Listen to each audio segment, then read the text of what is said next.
I'm a big basketball fan. My big team is the Raptors, and they just signed Fred VanVleet to a 4-year contract at like $80 million. He didn't get drafted, and they found him, and they put him on the team, and he worked his way up through their system, and he made it all this way. He is the highest paid player ever in his position. And I have a lot of respect for guys like that buck the system and bet on themselves, and look where he is now, so yeah.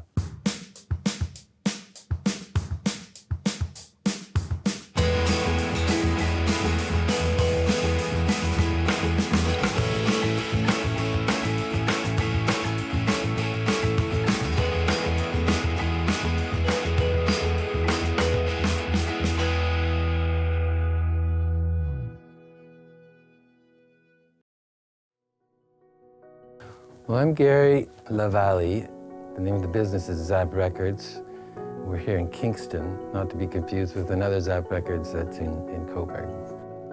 Well, I'm a buy and sell, so we buy used records off the public and refurbish them and put them back on the shelf and resell them. I also carry new records which have, in the last few years, become a bigger part of small independent stores, and vinyl sales in new vinyl have really grown.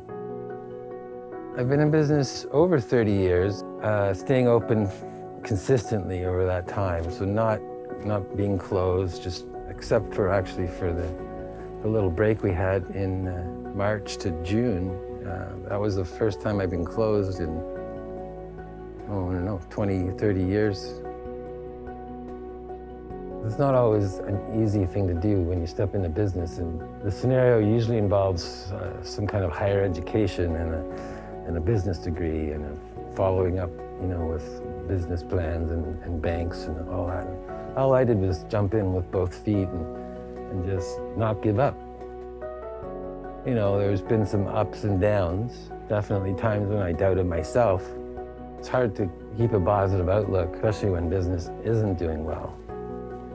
And then you have to really motivate yourself. And it's good when you have close friends or family that can step in and really help you out. Because being independent, you're not in the same business community. You don't have a lot of support from a lot of different people. It's kind of just you and whatever you can pull up. It's hard when you have to face the harsh realities that, numbers of unemployed people end up homeless. I almost ended up homeless at one point, so.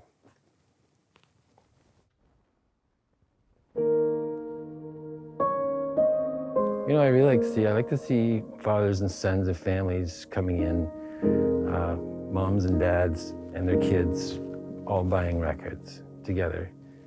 That is really uncommon.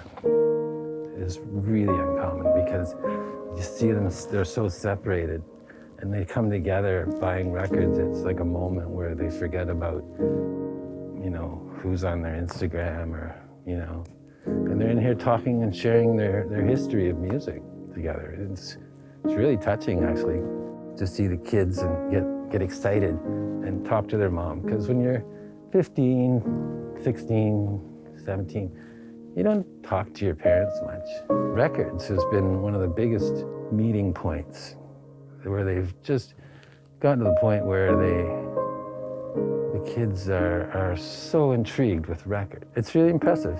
That's probably one of the biggest reasons records bounced back in the first place, because there was this huge interest from young people.